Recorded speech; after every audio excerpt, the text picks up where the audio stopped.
तो कैसे हो आप लोग।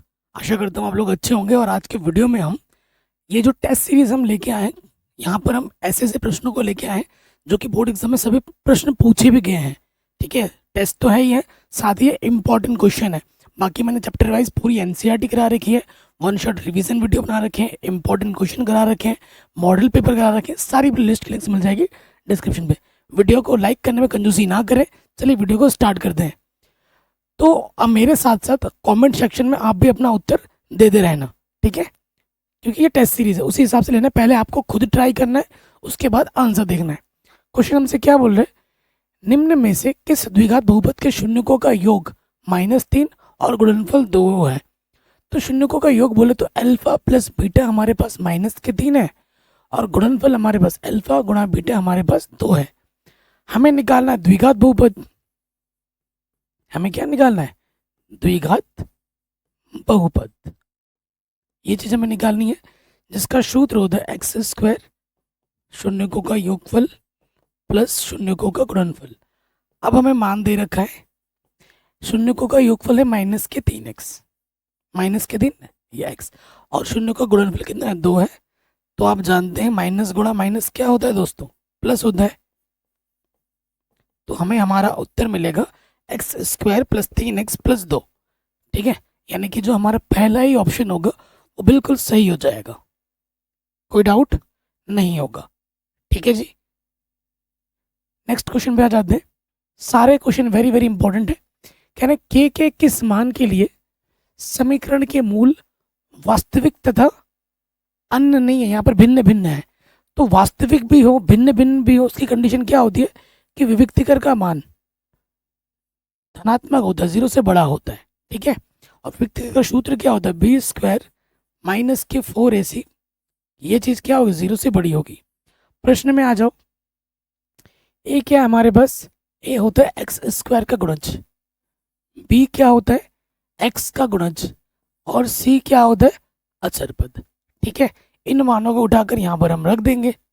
तो भाई बी का मान है 4 वर्ग, और ए का मान है k, और सी का मान है 1, ये गुणे में है। ठीक है, तो 4 का वर्ग होता है 16, 4 एकम 4 की, माइनस के 4 के उधर जाके क्या हो जाएगा, प्लस के 4 के, दोनों तरफ हम 4 से भाग दे देंगे, 4 से कटेगा। तो इधर क्या है, इधर क्या है, इधर है हमारे पास 4, इधर कितना है दोस्तों, 4 है।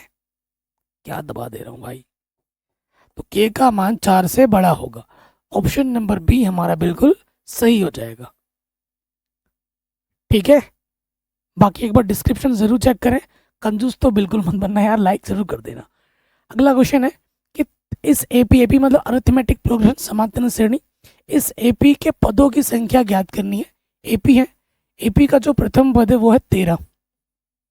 ठीक है, सार्वंतर क्या होगा डी, दूसरे पद में से पहला पद घटा देते हैं तो 6 आ जाएगा, और अंतिम पद एन, अंतिम पद को एन से दर्शाते हैं, 205 है, हमें एन ज्ञात करना है। ठीक है दोस्तों, आप जानते ही हैं कि भैया एन बराबर जो होता है वो होता है ए प्लस एन माइनस 1 गुणा डी होता है। बिल्कुल, अब इस सूत्र में मान रखते हैं, अंतिम पद हमारे पास है 205, प्रथम पद हमारे पास है 13, एन हमें ज्ञात करना है, और डी हमारे पास 6 है। प्लस का 13 इधर के क्या हो जाएगा, माइनस का 13, और यहाँ है n - 1 गुणे में 6 है। 15 में से 5 में 3 घटाएंगे आ जाएगा 2, और 10 में से 1 घटाएंगे तो आ जाएगा, देखो 10 में से घटाओगे तो कितना आ जाएगा 9, 192। ठीक है, कितना आ जाएगा 192, सही कर रहे हैं ना हम। ठीक है, और ये 6 गुणे में इधर के क्या हो जाएगा, बट्टे में इधर है n - 1, काटोगे 6 × 18, 1 बचा 6 दूनी 12, तो माइनस का 1 इधर के क्या हो जाएगा, प्लस का 1। ठीक है, तो आंसर आ जाएगा 33। पदों की संख्या कितनी होगी बच्चों, 33 होगी। ऑप्शन नंबर डी हमारा सही होगा। नेक्स्ट क्वेश्चन पे आते हैं। कह रहे हैं यदि बहुपद के शून्यक ए और बी हो तो ए बी यानी कि शून्यकों का गुणनफल, शून्यकों का गुणनफल का सूत्र क्या होता है, सी बट्टा ए, और शून्यकों का योगफल का सूत्र क्या होता है, माइनस के बी बट्टा ए। यहाँ पर अल्फा को ए बोला है, बीटा को बी बोला है। वैसे ए के स्थान पर क्या है, एक्स स्क्वायर का गुणज कुछ नहीं है, तो 1 होता है। बी यहाँ पर एक्स का गुणज -2 और सी हमारे पास क्या है 5। तो सूत्र क्या होगा, सी बट्टा ए, 5/1, उत्तर क्या जाएगा 5। कमेंट करके बताना शून्यकों का योगफल कितना आएगा, ये आप बताओगे। आंसर आ जाएगा 5, ऑप्शन नंबर पहला वाला। प्लस का भी है माइनस का भी है, तो चिन्हों का ध्यान रखते हुए हमें हल करना है। हड़बड़ाहट में माइनस मत लगा देना, कई बच्चे ऐसा गलती करते हैं, इवन मैं भी कर चुका हूँ एग्जाम टाइम में। ठीक है, तो इसीलिए प्रैक्टिस बहुत ज़्यादा ज़रूरी होती है, ताकि जो वो हड़बड़ाहट है, जो घबराहट है, वो हम एग्ज़ाम से पहले दूर कर लें। जितना ज़्यादा आप टेस्ट दोगे, जितना ज़्यादा आप रिविज़न करोगे, तो वो घबराहट और हड़बड़ाहट वो नहीं रहेगी। कह रहे हैं प्रथम 200 प्राकृतिक संख्याओं का योग क्या होता है। तो प्रथम प्राकृतिक संख्याओं का योगफल का जो सूत्र सिग्मा n बराबर जो होता है, वो होता है n+1/2। प्रश्न में n के जगह पे क्या बोला है, 200 बोला है। ठीक है, तो n की जगह पे 200 रख दोगे और 200 में 1 जोड़ेंगे, बट्टे में 2 काटोगे, 2 1 कम 2 पीछे से 0, ये आ जाएगा 201। 201 1 कम 201, पीछे से 2 0, आ जाएगा 20 100। ठीक है ना, ये हमें हमारा उत्तर मिल जाएगा। नेक्स्ट अगला क्वेश्चन है, द्विघात समीकरण के मूल बराबर हैं। बराबर कब होता है, जब b² - 4ac 0 के बराबर होता है। b² - 4ac व्यक्तिगत का मान जब 0 होता है, और ये जब माइनस का उधर जाके क्या हो जाएगा, प्लस का हो जाएगा। यानी कि b² बराबर 4ac, बराबर होने पे b² किसके बराबर होता है, 4ac के बराबर होता है। कह रहे हैं AP का दूसरा पद यानी कि a + d हमारे पास 4 है। ठीक है ना, दूसरा पद A2 हमारे पास 4 है। सातवां पद A7 कितना है, -11, 7 है तो कम कर देंगे, a + 6d बराबर -11 है। ठीक, तो सार्वंतर ज्ञात कीजिए, यानी कि d की गणना हमें करनी है। ठीक है, समीकरण 1 और समीकरण 2 को विलोपन विधि से हल कर लेंगे। a + 6d बराबर है -11 और a + d बराबर है हमारे पास 4। समान चिन्ह है, समान चिन्ह पे घटाते हैं, घटाने पे नीचे वाला चिन्ह बदल जाता है। घटा 6 में से 1 कम करेंगे, 5d, -4 -11 -15, 5 3 15, तो d का मान क्या होगा दोस्तों, -3 होगा। d का मान कितना हो जाएगा, -3। अगला प्रश्न है, हमसे ये बोल रहा है कि किसी धनात्मक पूर्णांक a तथा b के लिए, ठीक है, मौशा देखो के लिए मौशा AB का और लौशा AB का किसके बराबर होता है। लौशा गुणे मौशा किसके बराबर होता है, संख्याओं के गुणनफल के बराबर होता है। तो संख्या हमारी a है और b है, तो लौशा गुणा मौशा किसके बराबर होगा, संख्याओं के गुणनफल के, a गुणा b के बराबर होगा। पे आ जाते हैं, कह रहे हैं यदि बहुपद px का एक शून्यक 4 है, तो px निम्नलिखित में से किससे अवश्य विभाज्य होगा। शून्यक यानी कि x बराबर हमें दे रखा है 4, तो ये प्लस का 4 जैसे इधर आएगा तो क्या हो जाएगा, माइनस का 4, और ये हो जाएगा एक गुणनखंड, जिससे कि पूरा पूरा भाग चला जाएगा, तो x - 4 से विभाजित होगा। अगला प्रश्न है कि इस बहुपद की घात कितनी होगी। घात क्या होती है, वो जो भी हमारा चर दे रखा है उसकी अधिकतम घात देखो, अधिकतम घात कितनी है, यहाँ पर 3 है, तो बहुपद की घात कितनी होगी दोस्तों, 3 होगी। कह रहे हैं अगर ये तीनों पद 1 2 3 AP में है, तो P का मान क्या होता है। देखो अगर हमारे पास 3 पद A B और C, ठीक है, अगर ये जो 3 पद है ना, अगर ये AP में है, समांतर श्रेणी में है, तो इसका खास नियम है कि बीच वाले का डबल इसके बराबर होता है, पहले और आखिरी वाले के योगफल के बराबर होता है। ये दोस्तों A है, ये B है और ये C है, तो B का मान क्या है हमारे पास, B का मान है 2P + 1। प्रथम पद क्या है हमारे पास, P + 1, और C पद हमारे पास क्या है 4P - 1। 2 से अंदर गुणा करेंगे, 2 दूनी 4P, 2 1 कम 2, 4P और 1P कितना हो जाएगा 5P, और देखो प्लस का 1 माइनस का 1 क्या हो जाएगा, कट जाएगा, 4P उधर रखे क्या हो जाएगा, माइनस हो जाएगा। P को एक तरफ ले जाएंगे तो घटाएंगे तो क्या बचेगा, P बचेगा। 5 पी में से 4 पे घटाओ तो 1 पी बचेगा, तो पी का मान आ जाएगा 2। पी का मान कितना आ जाएगा? 2 आ जाएगा। अगला प्रश्न है कि इस एपी का 10वां पद क्या होगा? ये प्रथम पद है, प्रथम पद हमारे पास 54 है, सार्वंतर क्या होगा? दूसरे पद में से पहला पद घटा देंगे तो -3। 10वां पद हमें निकालना है, A10 हमें निकालना है, तो A10 का मतलब 10 है ना, एक कम कर देंगे, A प्लस 9D। A का मान है 54, ठीक, और D का मान है 3, प्लस गुणा माइनस, माइनस 9 3 27। 54 में 27 घटाएंगे कितना आ जाएगा? 27। आंसर आ जाएगा प्लस के 27। कितना होगा? प्लस के 27 होगा। नेक्स्ट क्वेश्चन में आ जाओ। किसी पूर्णांक m के लिए सम संख्या क्या होता है? कोई भी पूर्णांक हो, उस पूर्णांक को जब हम गुणा करते हैं किसी सम संख्या से तो वो समरूप हो जाता है, ठीक है। तो समरूप ये वाला होगा, ठीक है, ये वाला क्या होगा? समरूप। बाकी ये विषम रूप है, ठीक है, ये भी विषम रूप है, ठीक है, और ये कह नहीं सकते कि ये भाई क्या है। कह रहे हैं यदि a और b अभाज्य संख्याएं हैं तो अभाज्य संख्याओं का एलसीएम क्या होगा?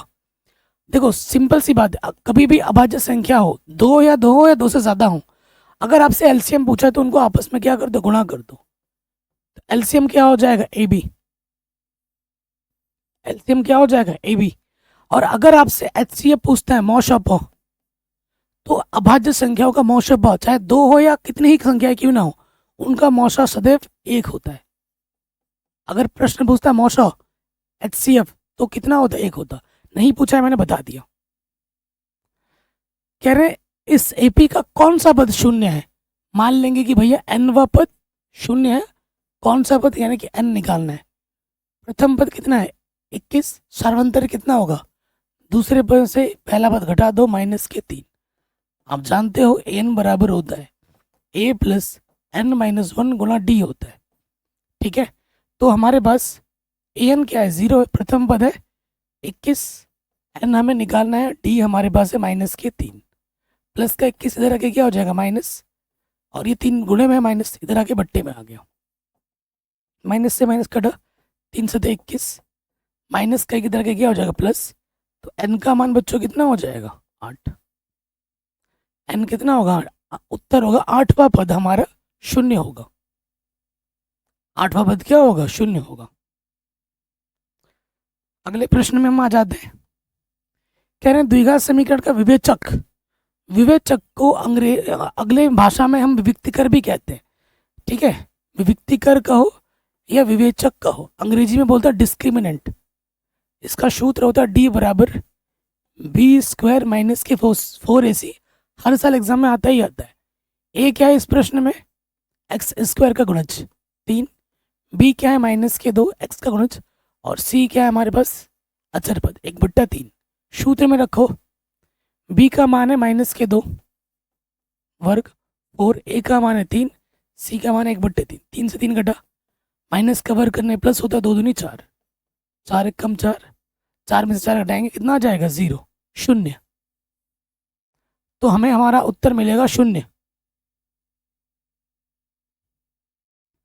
आगे बढ़ते हैं अगले प्रश्न में। कह रहे हैं यदि रैखिक समीकरण का युग्म असंगत है तो उसे निरूपित करने वाली रेखाएं कैसी होंगी? असंगत कब होता है? जब कोई हल ही ना हो।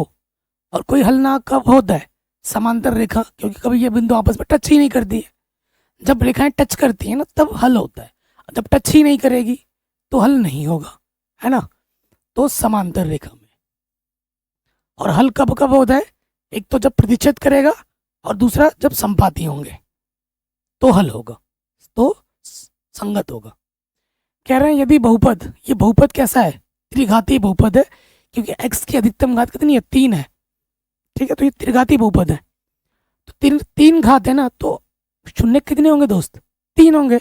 तो शून्यकों का गुणनफल पूछा है, इसमें 3 सूत्र बनते हैं। शून्यकों का योगफल सिंगल में, और एक बनता है डबल में, alpha beta, beta gamma, gamma alpha, और एक बनता है अल्फा बीटा गामा।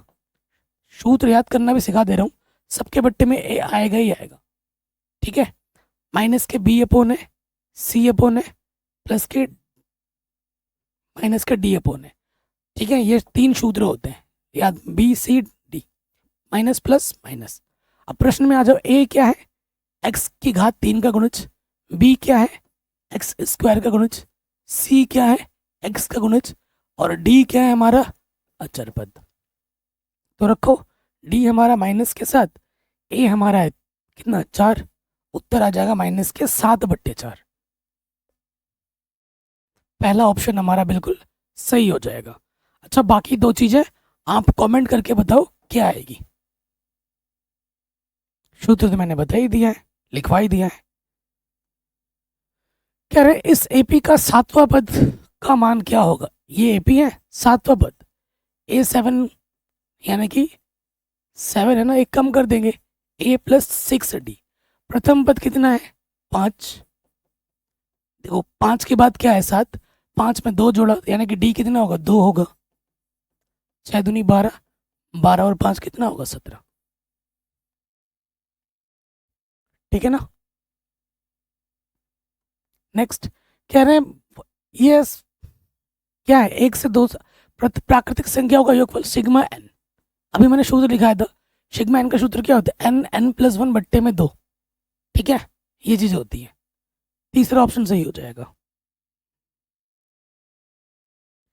अगले प्रश्न पे आ जाऊं, क्या निम्नलिखित संख्याओं में से अभाज्य संख्या कौन सी है। अभाज्य संख्या क्या होती है, जो खुद से और 1 से ही घटे। ठीक है, अगर कोई संख्या किसी संख्या से विभाजित हो जा रही है तो उसे हम भाज्य संख्या बोलते हैं। तो देखो 15 को हम काट सकते हैं, 5 से भी, 3 से भी कट जाएगा, ये भी 3 से कट जा रहा है, ये भी 3 से कट जा रहा है, लेकिन ये सिर्फ 29 से ही कटेगा और 1 से ही कटेगा, खुद से ही कटेगा और 1 से ही कटेगा। यानी कि जो हमारी अभाज्य संख्या है वो 29 है, बाकी ये तीनों हमारी भाज्य संख्या है। यदि त्रिघाती बहुपद का एक शून्यक शून्य है तो इसके 2 अन्य शून्यों का गुणनफल क्या होगा। तो देखो alpha beta, beta gamma, gamma alpha, सूत्र क्या होता है C/A। ठीक है, स्टैंडर्ड और स्टैंडर्ड घात मतलब स्टैंडर्ड वाला समीकरण दे रखा है ना, समीकरण तो नहीं बोल सकते, त्रिघात बहुपद का व्यापक रूप हमें दे रखा है, A है, B है, C है, D है। ठीक, तो इन्होंने बोला कि अगर एक शून्यक 0 मान लो तो बाकी 2 का योग गुणनफल किसके बराबर होगा, बीटा गामा। अल्फा की जगह 0 रखोगे तो 0 गुणा कुछ भी हो 0, और यहाँ पे भी 0 रखोगे तो ये तो हो गया 0, ये 0, तो बीटा गामा किसके बराबर आ जाएगा, C/A के बराबर आ जाएगा, C/A। नेक्स्ट क्वेश्चन में आ जाते हैं, कह रहे हैं निम्नलिखित में कौन सा द्विघात समीकरण नहीं है। मतलब x की अधिकतम घात जब 2 होगी तो द्विघात होगा, नहीं होगी तो नहीं होगा। ठीक है, कौन सी वाली नहीं है वो आपको बतानी है। तो देखो यहां से आपको दिख पा रहा है कौन सी द्विघात समीकरण नहीं है, कैसे पता लगेगा, यहां से ये वाली नहीं है। देखो इसको खोल दो, a+b का स्क्वायर √2 का वर्ग 2, a का स्क्वायर प्लस b का स्क्वायर 2ab, इधर भी 2x² प्लस 5 है, इधर 2x² बराबर के दोनों तरफ सेम टू सेम रहने पे कट जाता है, और यहाँ बचा 6√2x और प्लस के 5 इधर के माइनस के 5। तो x कुल मिला के यहाँ से देखो ना, x की अधिकतम घात देखनी होती है, x की अधिकतम घात 1, 9 में से 5 घटाएंगे 4 बचेगा। तो x की अधिकतम घात 1 है, ये तो रैखिक है ना, जब x की अधिकतम घात 1 हो तो उसे रैखिक कहते हैं। ये द्विघात है, ये भी द्विघात आ जाएगा, कट जाएगा तो ये भी द्विघात होगा, पर ये नहीं होगा, और यही हमारा सही आंसर हो जाएगा कि भैया डी ऑप्शन द्विघात समीकरण नहीं है। ठीक है जी, आगे बढ़ते हैं। कह रहे हैं व्यापक समीकरण ये वाला और ये वाला में अद्वितीय हल की कंडीशन कौन सी होती है। अद्वितीय हल यानी कि प्रतिच्छेद करती हुई रेखा, ठीक है, इसका केवल एक हल होता है, तो वो कंडीशन होती है A1/A2 कभी भी बराबर नहीं होता है B1/B2 के। ठीक है, अभी लाइट चली गई है, थैंक गॉड हमारा बंद नहीं हुआ है। चलिए आगे बढ़ते हैं। कह रहे 45 और 60 का HCF क्या होगा। ठीक है, तो गुणनखंड विधि से निकाल के दिखाता हूं मैं आपको। 45 डिटेल में कर रहा हूँ। 3 एक कम 3, 1 बचा 3 बचे 15, 3 बचे 15, 5 एक कम 5, जब तक 1 ना आए 60 को करेंगे गुणनखंड, 2 3 0, 3 एक कम पीछे 0, 2 पंजे 10 और 5 कम 5। तो देखो 45 को मैं लिख सकता हूँ, 3 कितनी बार है 2 बार, 5 है 1 बार, और 60 2 कितनी बार है 2 बार, 3 के नीचे 3 3 1 बार है, 5 1 बार है, 2 2 बार है। ठीक है, अब हमें देखना है जो चीज़ दोनों में है वो ले पहले। 3 दोनों में है, 5 भी दोनों में है। अगर हमें HCF बोलता तो जो दोनों में उसकी मिनिमम पावर लेते, 3 की मिनिमम पावर 1 और 5 की मिनिमम पावर 1, 3 ही बचे 15 होता। लेकिन हमसे अच्छा HC भी तो पूछा है भाई, तो 15 आ जाएगा। लेकिन अगर हमसे LCM पूछता तो जो दोनों में उसकी मैक्सिमम पावर 3 की पावर 2, 5 की मैक्सिमम पावर 1 ही है, और जो बच गया उसको गुणे में डालो, तो ये आ जाएगा 3 3 9 गुणे 5, 2 दूनी 4, तो 5 चौके 20, 9 दूनी 18। तो अगर हमसे LCM बोलता तो हमें हमारा उत्तर मिलता 180। ठीक है, हमें हमारा उत्तर मिलता 180। अगले प्रश्न में आ जाओ। ये क्वेश्चन जो है ना, ये मैंने जानबूझ के डाला है कुछ क्योंकि मेरे सभी बच्चों को पढ़ा दूँ। ये क्वेश्चन सिर्फ बिहार बोर्ड वालों के लिए और झारखंड बोर्ड वालों के लिए, बाकी यूपी वगैरह के लिए नहीं है, क्योंकि ये हटा दिया गया। लेकिन देखो, ये जो सिलेबस कम किया गया है ना, ये सबसे घटिया नियम है, सबसे बेकार चीज़ कर दिया है, बच्चों का नॉलेज पूरा ख़त्म कर दिया है। तो सडनली लाइट चली गई थी, पूरा सिस्टम बंद हो गया था, फिर से रिस्टार्ट किया है। तो देख सकते हैं ये क्वेश्चन हमसे पूछ रहा है कि कौन सा शांत है। शांत बिना भाग दिए बताना है। आपको पता है कि कोई भी परिमेय संख्या अंश और हर होता है। जब हम हर का गुणनखंड करेंगे, हर का गुणनखंड करेंगे और गुणनखंड किस रूप में आ जाए, सिर्फ 2 आ जाए गुणे में, सिर्फ 5 आ जाए गुणे में, या 2 और 5 दोनों आ जाए गुणे में, तब तो क्या होगा, शांत होगा। और इसके अलावा कुछ भी आए तब क्या हो जाएगा, अशांत। तो अगर आप ध्यानपूर्वक देखेंगे, 2100 अगर मैं बिना हल किए 2100 को लिख सकता हूँ 21 गुणा 100, और 21 को मैं लिख सकता हूँ 3 सत्ते 21, और 100 को लिख सकता हूँ 2 की पावर 2, 5 की पावर 2। तो यहाँ पर अन्य संख्या आ गई, ये तो शांत नहीं होगा। ठीक, 700 है, 700 को मैं लिख सकता हूँ 7 गुणा 100, तो 100 को लिख सकता हूँ 2 की घात 2 और 5 की घात 2। तो अन्य संख्या 7 है, ये भी शांत नहीं होगा। आप सोचोगे सर 2 है 5 इसके साथ अन्य संख्या 7 आ रही है, तो ये शांत नहीं होगा। और बच्चे यहीं पे गलती कर देते हैं, थोड़ा मोड़ा काट सकते हो। 7 की पावर 3 का मतलब होता 343, 343 से 343 कट गया, तो बट्टे में क्या बचा, सिर्फ 2 और 5, यानी कि ये क्या हो जाएगा, शांत हो जाएगा। इसी वजह से इस क्वेश्चन को मैंने रखा है, वेरी वेरी इंपॉर्टेंट है। कोई क्वेश्चन अगर आउट ऑफ सिलेबस आप लोगों के लिए अगर लग रहा है ना, जैसे ये क्वेश्चन यूपी बोर्ड में नहीं है, बाकी हिंदी मीडियम बोर्ड में नहीं है, लेकिन पढ़ रहे हो तो देख लो भाई, कुछ काम का सीखोगे जो आपको अभी नहीं तो आगे चल के हेल्प ज़रूर करेगी। और ये आपके किताब का ही है। ठीक है, आई डोंट नो यार क्यों सिलेबस कम किया है। मैं तो बिहार बोर्ड और झारखंड बोर्ड वालों के लिए मेरे दिल से रिस्पेक्ट है। बाकी सभी बोर्ड्स को भी अपना सिलेबस पूरा ही रखना चाहिए जैसे पहले था। ये जो क्या बोलूँ 30-40% जो कम किया, ये बिल्कुल आपके लिए बेकार है, आपके नॉलेज के साथ खिलवाड़ हो रहा है। पहले इतनी किताब थी, अब इतनी कर दी है, क्या ही सीखोगे यार तुम उसमें। चलिए, कह रहे रैखिक समीकरण का घात क्या होता है। रैखिक समीकरण का घात होता है 1। कितना होता है, द्विघात बोलेगा तो 2 होता, त्रिघात बोलेगा तो 3 होता, अचर बहुपद बोलता तो 0 होता, और शून्य बहुपद की घात भी 0 होती है। कह रहे ये जो समीकरण है और ये जो समीकरण है, किस प्रकार का हल संभव है, वेरी इंपॉर्टेंट है। किस प्रकार का हल बोले तो हमें चेक करना है अनुपात A1 बट्टे A2। बिना अनुपात के हम बता नहीं सकते। A1 क्या है, पहले वाले x का गुणज, दूसरे वाले x का गुणज को हम A2 कहते हैं। फिर निकालना B1 बट्टे B2। B1 क्या है, दूसरे वाले y का गुणज। B2 क्या है, पहले वाले y का गुणज -3 है और दूसरे वाले y का गुणज 1 है। क्या ये चीज़ इसके बराबर है, नहीं है।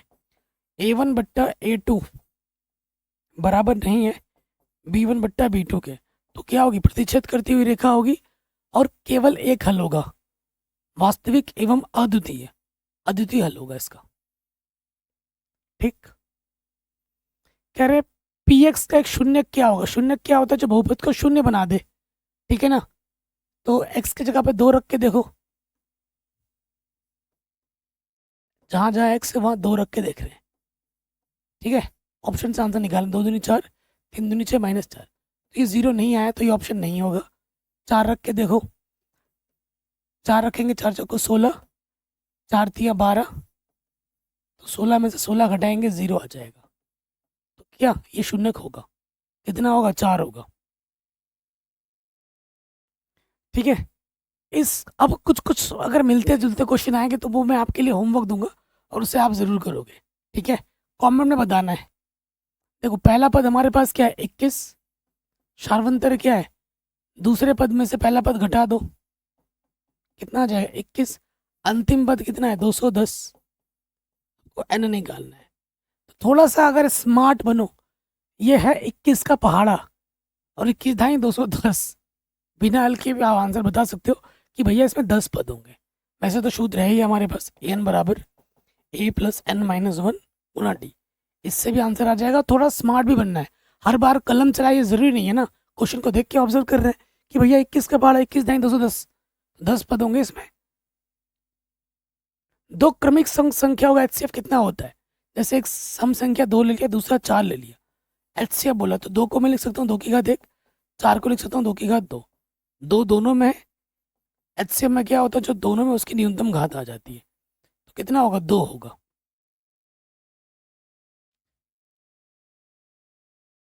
कह रहे हैं कौन सा पद 27 होगा, तो इस एपी का प्रथम पद 5, शार्वंतर कितना 2 जोड़ने पर, और कौन सा पद 27 होगा, मान लेते हैं एनवा पद 27 होगा, हमें एन ज्ञात करना है, ठीक है। कमेंट करके बताना है इसका आंसर। निम्नलिखित में से अपरिमेय संख्या कौन सी है, कभी भी अभाज्य संख्या हो और उसके ऊपर अंडर लग जाए तो वो क्या होती है, अपरिमेय। ऑप्शन नंबर पहला सही हो जाएगा।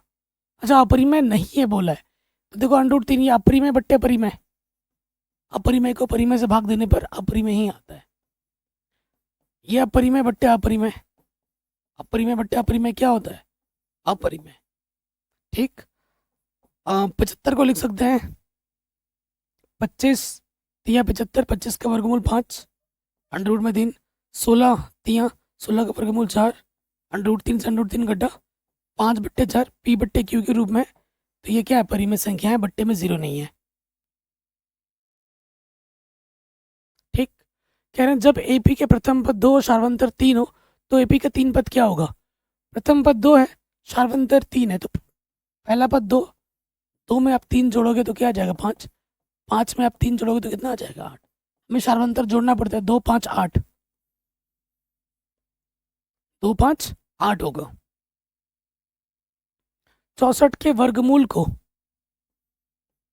64 के वर्गमूल को 64 के घनमूल से भाग देने पर क्या होगा, 64 का वर्गमूल होता है 8 8 64, और 64 का घनमूल कितना होता है, 4 चौको 16 होती है 64, 4 4 दूनी 8, आंसर आ जाएगा 2।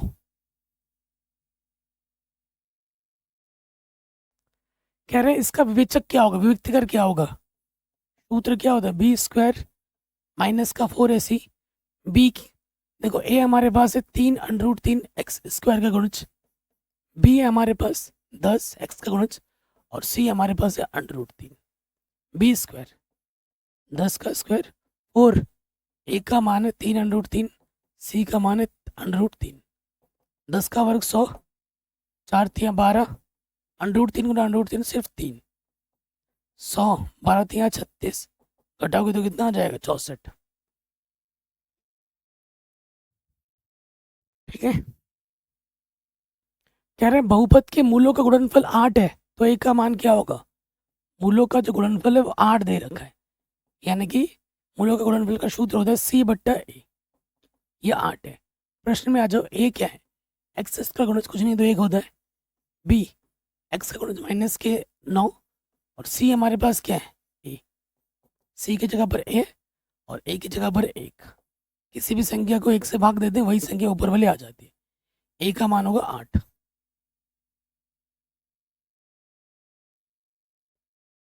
कह रहे हैं निम्न में से कौन सा हल है, तो ऑप्शन रख के देखते हैं। बायां पद रखने पे अगर दायां पद आता है तो हल होता है। एक्स के जगह पे 2 रखा और वाई की जगह पर 1, 2 में से 2 घटाएंगे 0 आ गया। संतुष्ट कर रहा है क्या? इसको भी कर रहा है। इसके जगह पे 2 और वाई की जगह पर 1, 3 दूनी 6, 4 एक कम 4, आ गया 10। देखो बायां पक्ष हल किया, दाएं पक्ष के बराबर आ रहा है, तो ये ऑप्शन इसने संतुष्ट किया है, तो ये इसका हल होगा। अगर संतुष्ट नहीं करता तो हल नहीं होता। अब कह रहे द्विघात समीकरण जिसके मूल ये अल्फा है ये बीटा है, तो क्या होगा द्विघात। तो देखो बिना हल किए अगर इसको अगर हल करोगे ना, माइनस का 9 इधर आके क्या हो जाएगा, प्लस का 9, वर्गमूल निकालोगे तो प्लस माइनस 3 आ जाएगा। ठीक है, ऑप्शन नंबर बी बिल्कुल सही हो जाएगा।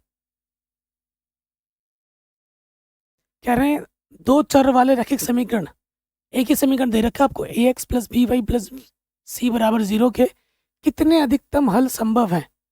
अगर सिर्फ एक ही समीकरण हो तो हल होता है अनंत, अनगिनत।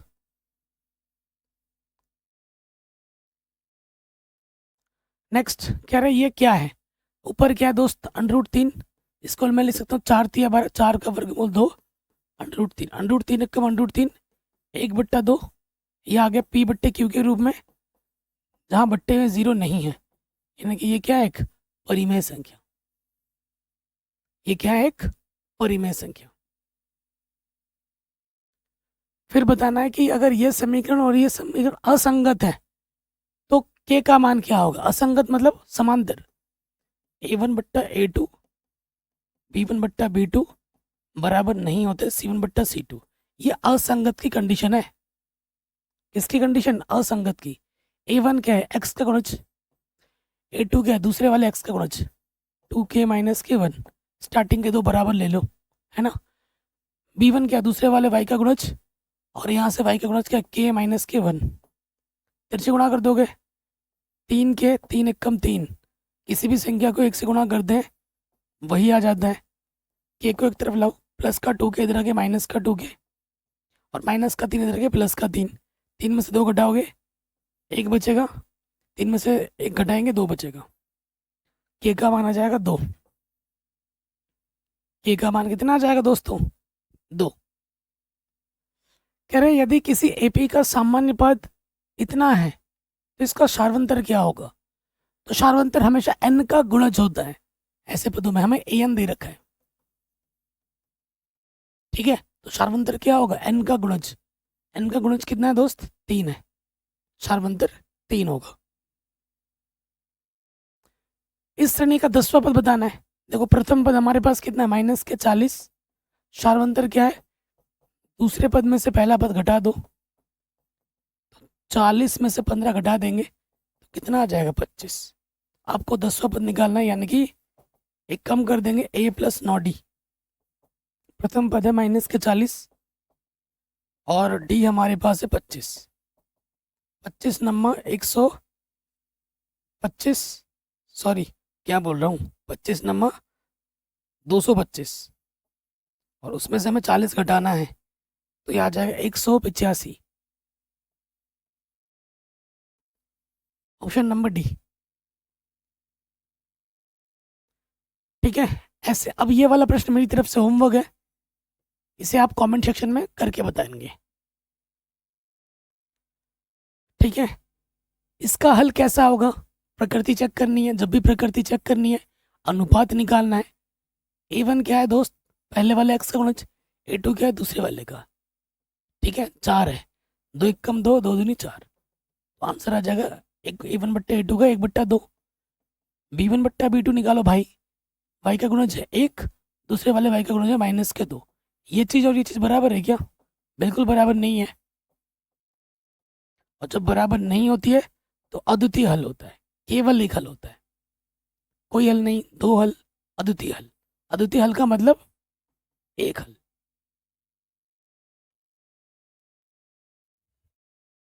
तो देखो x और y का मान पूछा है, कि क्या होगा। अब एक तरीका तो यह है कि इन दोनों समीकरणों को हल करो, विलोपन विधि लगाओ या जो भी विधि लगाओ, या फिर तुम कॉमेंट इधर से भी चेक कर सकते हो ऑप्शन से।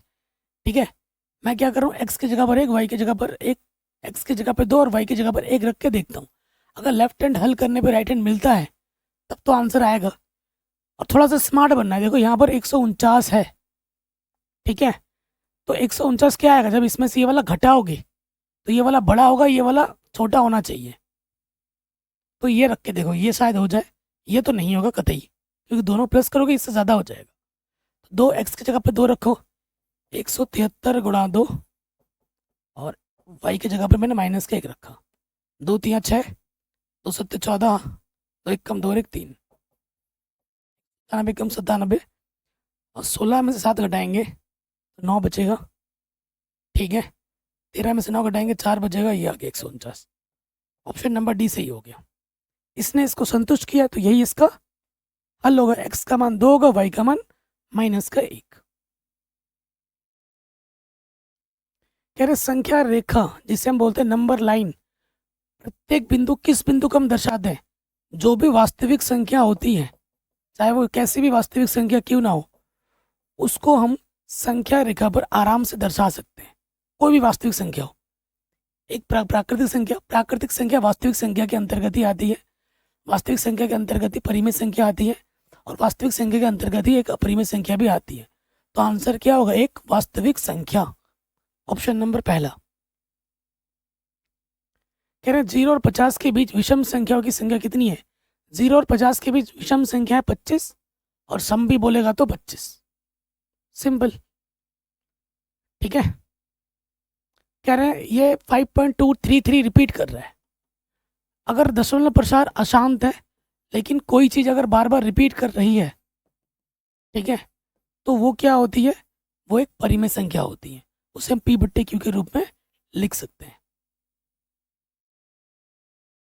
कह रहे हैं ये जो बहुपद है इसके शून्य का अल्फा है, तो अल्फा गुणा बीटा क्या होगा, शून्य का गुणनफल क्या होगा, C/A सूत्र होता है। ए क्या है हमारे पास, एक्स स्क्वायर गुणज कुछ नहीं तो 1, बी क्या है एक्स का गुणज 7, सी क्या होता है अचर पद। रखो यहाँ पर 10/1 10 आ जाएगा। नेक्स्ट क्वेश्चन पे आ जाओ। कह रहे निम्नांकित वर्ग समीकरणों में से किस समीकरण का हल परिमेय संख्याओं के समुच्चय के रूप में होगा। ठीक है, परिमेय संख्याओं के समुच्चय के रूप में होगा। अब देखो इसका जब हल करोगे तो एक्स का मान आ जाएगा प्लस माइनस √5, तो ये तो अपरिमेय है। इसका जब करोगे, ठीक है, तो एक्स का मान आ जाएगा प्लस माइनस √15, तो ये भी नहीं होगा, परिमेय नहीं है। अब यहाँ से देखो इसको हल करोगे, यदि x + 1 = 0, तो प्लस का एक इधर के माइनस का होगा, ये परिमेय संख्या है। यदि x - 1 = 0, तो माइनस का एक इधर के प्लस का होगा, ये भी एक परिमेय संख्या है। ठीक है, तो ऑप्शन नंबर डी सही होगा। कह रहे a के मान जिसके लिए समीकरण ये वाला और ये वाला अनगिनत हल होंगे। अनगिनत हल की कंडीशन होती है संपाती रेखा की। a1/a2, b1/b2, c1/c2 तीनों बराबर होते हैं। क्या है भाई, पहले वाले x का गुणज को हम a1 कहते हैं 10, दूसरे वाले x का गुणज को हम a2 कहते हैं। b1 y का गुणज पहले वाले का दूसरे वाले का 10। c1 देखो ये a-5 है, प्लस का इधर के क्या हो जाएगा माइनस का, और इधर क्या है माइनस का a है।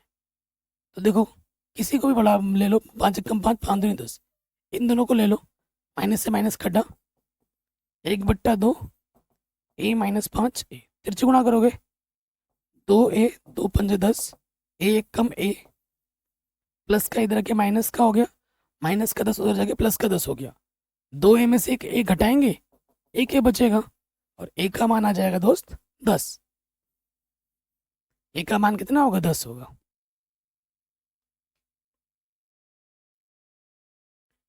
कह रहे निम्नलिखित समुच्चयों में से किसमें द्विघात समीकरण के मूल होंगे, कैसे होंगे, हल करो। x - 5 इधर के प्लस का 5, प्लस माइनस √5 आ गया। अभाज्य संख्या के ऊपर अंडर है, यानी कि ये क्या है, अपरिमेय संख्या है।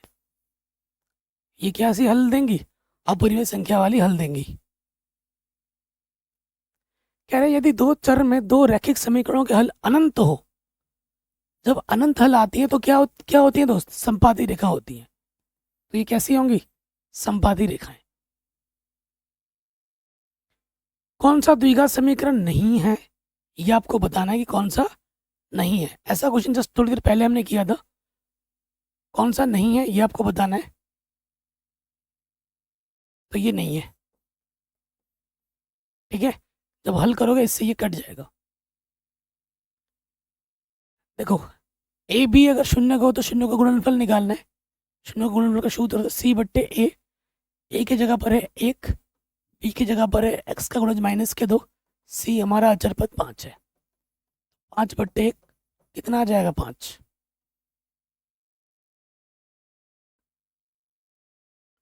कह रहे यदि बहुपद का गुणनखंड x+2 हो तो बहुपद का शून्य क्या होगा? जो भी गुणनखंड होता है उसको 0 मान लेते हैं। प्लस का 2 इधर के क्या हो जाएगा? माइनस का 2। शून्य होगा -2। अब आ जाओ, दो संख्याओं का योगफल 50 है। देखो, दो संख्या यानी कि एक संख्या x दूसरी संख्या y मान लेते हैं, इनका योगफल 50 है। यदि उनमें से एक संख्या दूसरी संख्या के 7/3 गुनी है, एक संख्या दूसरी संख्या की 7/3 गुनी है, तो संख्याएं क्या होंगी? x की जगह पे रख दो 7/3, y इसके बट्टे में कुछ नहीं, देख लॉ शब्द आ जाएगा 3, ये हो जाएगा 7y और ये हो जाएगा 3y। 7 और 3 ये हो गया 10y और बट्टे के तरह के गुणे में आ जाएगा। 0 कटा, y का मान आ जाएगा 5×3=15। ठीक है, y का मान आ जाएगा 5×3=15। y का मान यहाँ रख दो 15, 3×5=15, 7×5=35। तो बड़ी संख्या 35 होगी, छोटी संख्या 15 होगी। 35×15।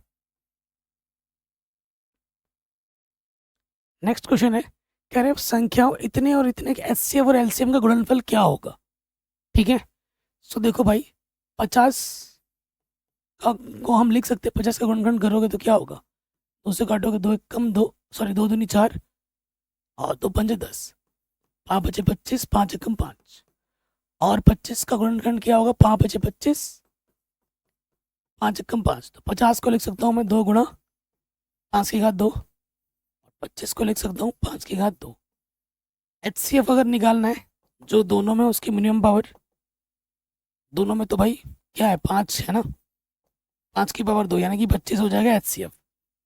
और एलसीएम क्या होगा? जो दोनों में उसकी मैक्सिमम पावर, दोनों में 5 है, 5 की मैक्सिमम पावर कितना? 2 ही है, और जो बच गया उसके गुणे में डाल दो। 25 गुणा 2 यानी कि 50। ठीक है, तो इनका गुणनफल निकालना है, एचसीएफ गुणा एलसीएम। एचसीएफ हमारा 25 आया है और एलसीएम आया 50। 25 पंजे 125, पीछे से 0, 1250। ठीक, अब एक क्वेश्चन मैं दे रहा हूं, देखो, यदि दो, या मैं बोलता हूं यदि दो संख्याओं का एचसीएफ, दो संख्याओं का एचसीएफ, संख्या हमारे पास है 25 और 30। ठीक है, दो संख्याओं का एचसीएफ कितना है? 5 है। तो दो संख्याओं का एलसीएम कितना होगा? ऐसा क्वेश्चन भी एग्जाम में आ सकता है, आता है। तो आपको पता है कि दोनों संख्याओं का जो गुणनफल होता है वो किसके बराबर होता है? एचसीएफ गुणा एलसीएम के बराबर होता है। पहली संख्या 25 है, दूसरी संख्या 30 है। एचसीएफ में 5 दे रखा है, हमें एलसीएम निकालना है। तो ये 5 गुणे में है, इधर आके बट्टे में आ जाएगा। 5 से काटोगे 5 बचे 25, गुणा करोगे 5×3=15, एलसीएम कितना आ जाएगा? 150। ऐसा क्वेश्चन भी एग्जाम में आ जाता है। अब आते हैं, कह रहे हैं यदि द्विघात समीकरण में ये कंडीशन होती है, ये देखो, ये प्लस का इधर आके क्या हो जाएगा? माइनस का, और ये 0 से छोटी है, उस तरफ कुछ नहीं बता, 0 है। तो जब 0 से छोटी होती है तो क्या होता है? कोई वास्तविक मूल नहीं होता, कोई वास्तविक मूल नहीं होगा। ठीक है, अगर b² माइनस का 4 से 0 होता है तो क्या होता है? वास्तविक और समान होता है। b² माइनस का 4 अगर 0 से बड़ा होता है तो क्या होता है? वास्तविक और असमान होता है, और ये वाली कंडीशन होती है वास्तविक नहीं की। कह रहे हैं एक द्विघात बहुपद लेंगे जिसके शून्य इतने और इतने हैं, ये अल्फा है, ये बीटा है, तो द्विघात बहुपद का सूत्र क्या होता है? X square minus alpha beta x plus में अल्फा बीटा। अल्फा का मान 2 है, बीटा का मान माइनस का 6 है,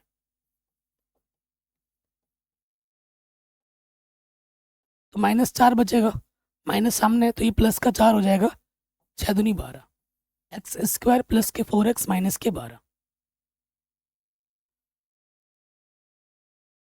ठीक है, ऑप्शन नंबर बी हो जाएगा। कह रहे हैं यदि दो चरों में एक रैखिक समीकरण इतना है तो x तथा y अक्षों को ये कहाँ काटेंगे? मतलब जो संतुष्ट करेगा वो, आंसर आपको ऑप्शन से ही चेक करना है, तो जो संतुष्ट करेगा वो काटेगा। पहला ऑप्शन रख के देखते हैं, x की जगह पे 3 और y की जगह पे 2 रखते हैं। x की जगह पे 3 और y की जगह पे 2। अगर बायां पक्ष हल करेंगे 2 3 6, 2 3 6, नहीं काट रहा है, 0 के बराबर नहीं आ रहा है, पहला तो नहीं होगा। अब रखो, x की जगह पे 2 रखो, y की जगह पे 3 रखो, 2 दूनी 4, 3 3 9, 9 4 13 में से 6 घटाओ, नहीं आ रहा 0, ये भी नहीं होगा। ये रखो -3 -2, 2 x की जगह पे 2 3 6, माइनस का 6 हो जाएगा, ये हो जाएगा 2 3 6, ठीक है, और इधर है माइनस का, तो कोई भी ऑप्शन नहीं है, इनमें से कोई नहीं सही होगा। कोई भी संतुष्ट नहीं कर रहा है तो कोई नहीं होगा। कह रहे दो चर में दो एक घातीय समीकरणों के ग्राफ यदि प्रतिच्छेदीय रेखाएं हैं तो हलों की संख्या कितनी होगी? हलों की संख्या केवल एक होगी। प्रतिच्छेद करता है, एक बिंदु पे कट कर रहा है तो एक ही हल होगा, जितने बिंदु पे टच करता है उतने ही हल होते हैं।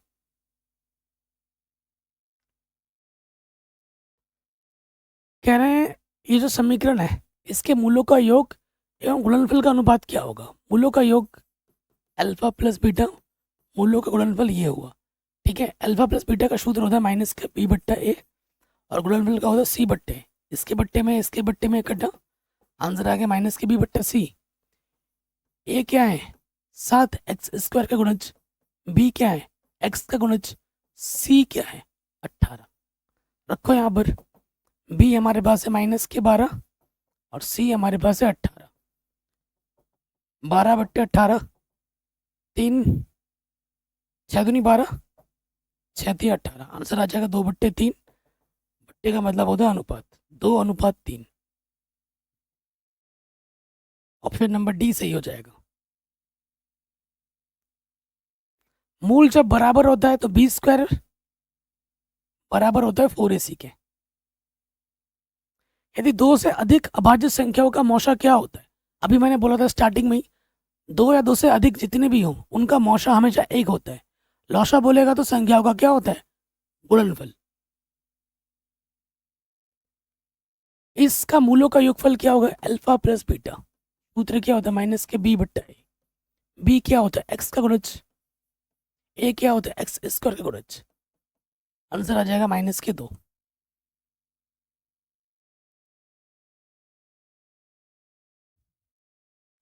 कह रहे हैं दिए गए निकाय में कोई हल ना होने की कंडीशन क्या होगी? कोई हल नहीं है, यानी कि समांतर a1 बट्टा a2, b1 बट्टा b2 बराबर नहीं होती c1 बट्टा c। समांतर की कंडीशन, कोई हल नहीं है कि कंडीशन। a1 क्या है? x का गुणज, a2 क्या है? दूसरे वाले x का गुणज, इन दोनों को लेना है ना।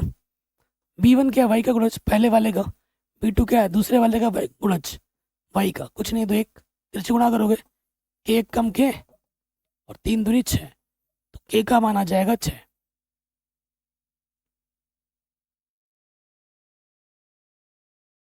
ये वाला कमेंट करना है आपको खुद, होमवर्क। अब कुछ क्वेश्चन सेम टू सेम है जो मैं आपको होमवर्क देता रहूँगा, ठीक है। ये क्या है? 3 माइनस के 3 में से √3 घटा देंगे। 3 क्या है? परिमेय संख्या है, परिमेय से अपरिमेय घटाओ तो क्या आएगा? अपरिमेय। परिमेय में अगर अपरिमेय जोड़ेंगे तब भी अपरिमेय आएगा। अगर अपरिमेय आ गया, चाहे वो प्लस में हो या माइनस में हो, गुणे में हो या भाग में हो, अपरिमेय ही रहेगा। ये एक अपरिमेय संख्या है। अगले प्रश्न में आ जाओ। दो संख्याओं का लघुत्तम समापवर्त्य इनके महत्तम समापवर्त्य का 14 गुना है। तो महत्तम समापवर्त्य HCF को मैं x मान लेता हूँ, तो लघुत्तम समापवर्त्य क्या हो जाएगा? एलसीएम। एलसीएम हो जाएगा 14 गुना 14x होगा। ठीक, कह रहे हैं लॉसो तथा मौसो का समापवर्त्य का जोड़ 600 है। देखो लॉसो 14x है, मौसो x है, इनका जो जोड़ है वो 600 है। तो ये 15, 600, 15 चौके, x का मान आ गया 40। तो हमसे बोल रहे हैं अगर एक संख्या 280 है, दूसरी संख्या क्या होगी, ये निकालना है। अच्छा, तो लॉसो हमारा 14 है ना, 14। अच्छा ठीक है, अब आप जानते हैं पहली संख्या गुणा दूसरी संख्या किसके बराबर होता है? HCF गुणा LCM। पहली संख्या में दे रखी है 280, दूसरी हमें निकालनी है। HCF हमने x माना था और LCM हमारा था 14x। ठीक है, अच्छा x का मान हमें रखना है यहाँ पर। x का मान हमें मिला 40 गुणा, x का मान कितना मिला? 40 यहाँ रख देंगे। और ये बट्टे के तरह के गुणे में, सॉरी गुणे के तरह के बट्टे में आ गया। एक जीरो से एक जीरो कटा, 4 सत्ते 28, 7 दूनी 14, 40 दूनी 80। दूसरी संख्या कितनी होगी? 80 होगी। नेक्स्ट क्वेश्चन पे आते हैं, वेरी वेरी इंपॉर्टेंट है। कह रहे 65 और 117 का HCF को हम इस रूप में लिख सकते हैं, तो m का मान क्या होगा? देखो 65 का जब हम गुणनखंड करेंगे, 5 एकम 5, 5 तिया 15, 13 एकम 13, फिर क्या 117 गुणनखंड करो, 3 से कटेगा, 3 तिया 9, 2 बजा 3 नम 27, 3 एकम 3, 3 तिया 9, 13 एकम 13। तो 65 का लिख सकते हैं हम 5 गुणा 13, और 117 को लिख सकते हैं हम 3 2 12, 13 1 12। तो 13 दोनों में है, ठीक है, जो दोनों में होता है उसी को लेना होता है। तो HCF 13 आ जाएगा, 13 के घात 1 यानी कि 13। प्रश्न में क्या बोला गया है कि जो भी HCF होगा उसको हम 65m-117 के रूप में लिख सकते हैं। तो HCF कितना है हमारा? 13 है, 13 रख दो। तो नेगेटिव का इधर आके क्या हो जाएगा? पॉजिटिव। संख्याओं को एक तरफ लिखते हैं, ये आ जाएगा 130। 65 गुणे में इधर के क्या हो जाएगा? बट्टे में काटोगे, 65 दूनी 130, m का मान हो जाएगा 2।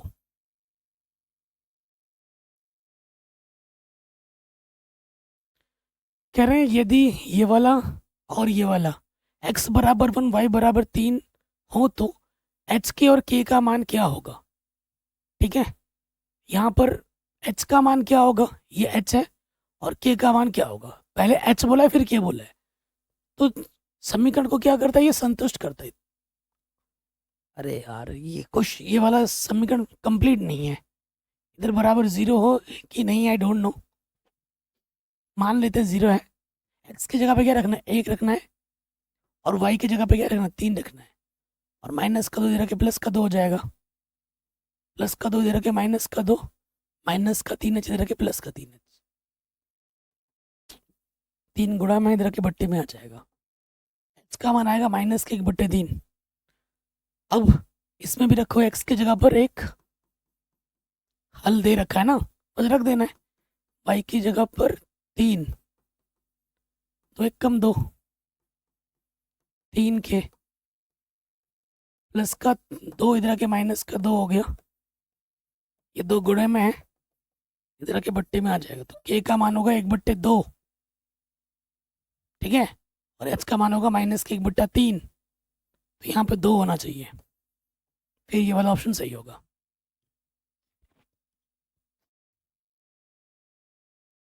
ये वाला क्वेश्चन आप खुद करेंगे, विविक्तिकर पूछा आपसे, ठीक है। डिस्क्रिमिनेंट विविक्तिकर विवेचक का मान क्या होगा आप बताइए।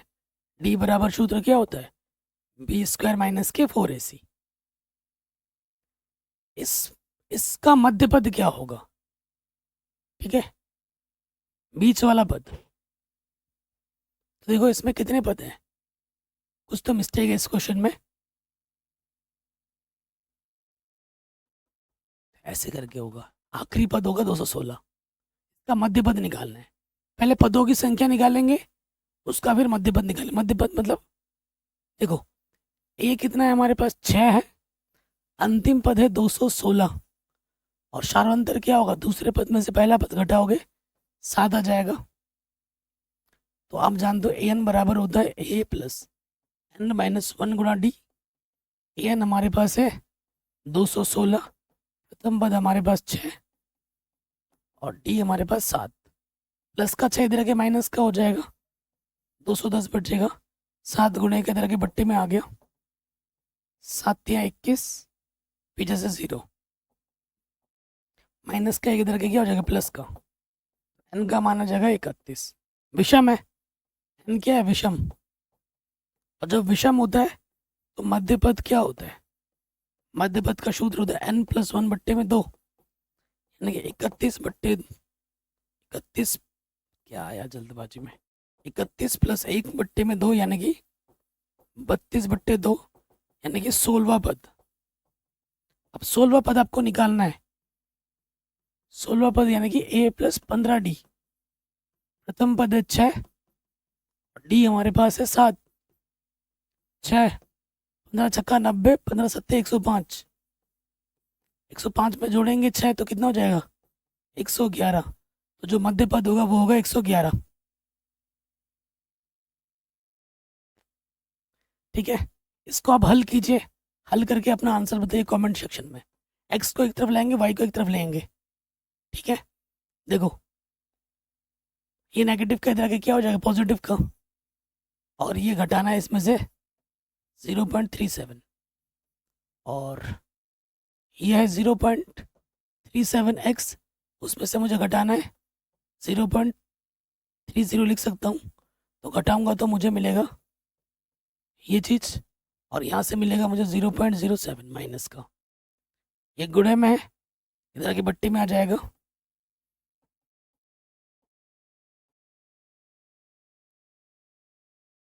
क्या आ जाएगा एक्स का मान, माइनस का 1।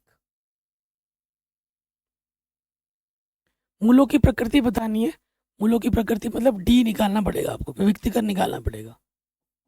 ठीक है, ए क्या है, एक्स स्क्वायर का गुणज, बी क्या है, एक्स का गुणज कुछ नहीं तो 1 होता है, और सी क्या है हमारा अचर पद माइनस का 1, 1 का वर्ग। ठीक है, बी 4, ए है 1, सी है हमारा माइनस के 1। तो नेगेटिव नेगेटिव पॉजिटिव क्या आ गया, प्लस में आ गया। डी का मान अगर प्लस में होता है तो मूल वास्तविक और असमान होता है। रेखीय बहुपद क्या होता है, जब x की घात 1 होती है उसे हम रेखीय बहुपद कहते हैं। ये द्विघात है, ये त्रिघात है। कह रहे हैं यदि द्विघात समीकरण के मूल बराबर हो तो p का मान क्या होगा। जब मूल बराबर होते हैं तो बी स्क्वायर माइनस 4 इसी का मान 0 होता है, लेकिन माइनस का 4 इसी तरह के क्या हो जाता है, प्लस का 4 इसी। ए के स्थान पर क्या है, p है, बी के स्थान पर x का गुणा 4 है, और सी के स्थान पर हमारे पास 3 है। रखो 4 का वर्ग, और ए की जगह पे p और सी की जगह पे 3, 4 चौको 16, 4 तिया 12 p, 12 गुणे में इधर के बट्टे में आ गया, 4 तिया 12, 4 चौको 16, p का मान 4/3।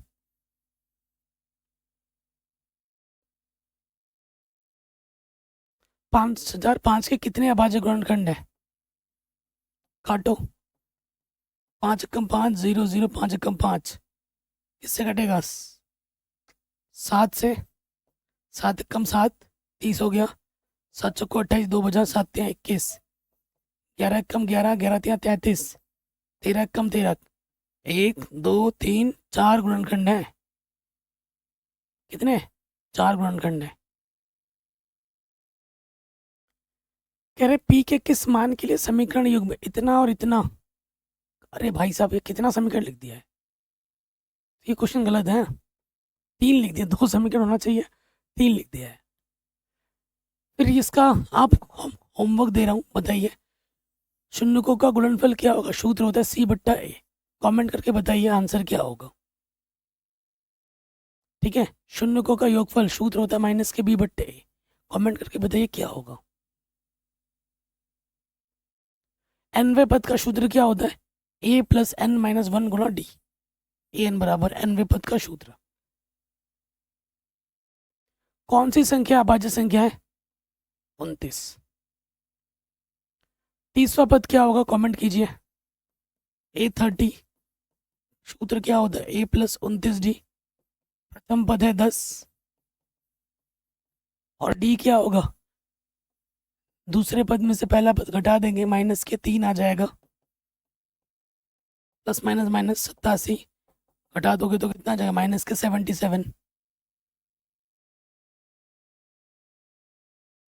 दो रेखाएं एक दूसरे को एक बिंदु पर प्रतिष्ठित करती हैं तो एक ही हल होगा, अनेक होगा, अद्वितीय हल होगा, कोई हल नहीं होगा। सभी उत्तर सही हैं। अद्वितीय। अद्वितीय का मतलब क्या होता है? एक। के किस मान के लिए मूल बराबर होंगे? मूल बराबर बोले तो बी स्क्वायर माइनस 4ac का मान 0 के बराबर होता है। ए क्या है? एक्स का गुणज, एक्स स्क्वायर का गुणज। बी क्या है? एक्स का गुणज माइनस का के। और सी क्या है? 16 अचर पद। यहाँ रखो, बी हमारे पास है माइनस का के वर्ग और ए का मान है 4, ठीक है, और सी का मान है 16। सही किया ना हमने? के का वर्ग के स्क्वायर 16 16 माइनस के तरह के क्या हो जाएगा? प्लस। 4 चौको 16, वर्गमूल निकालोगे प्लस माइनस 16 आ जाएगा। ऑप्शन नंबर बी सही हो जाएगा। वास्तविक और बराबर होने की शर्त क्या होती है? बी स्क्वायर माइनस 4ac का मान 0 के बराबर होता है। इसका सूत्र आपको बता दिया था, ऑलरेडी करा भी रखा है अभी थोड़ी देर पहले। होमवर्क है मेरी तरफ से, कमेंट करके बताना है आपको। कह रहे दो चर के रूप में बनाना है। एक्स करके एक चर है तो वाई करके क्या होगा? वाई जब नहीं है तो 0y हो जाएगा, ठीक है। ये होगा 4 minus 3x plus 0y। 4 minus के 3x प्लस के 0y होगा यहाँ पर, ये वाला ऑप्शन। अब जब ये वाला ऑप्शन नहीं है तो डी ऑप्शन पे टिक मारोगे, इनमें से कोई नहीं। 0 से 50 के बीच में विषम संख्या कितनी है? 25। और सम संख्या पे कितनी होती है? 25।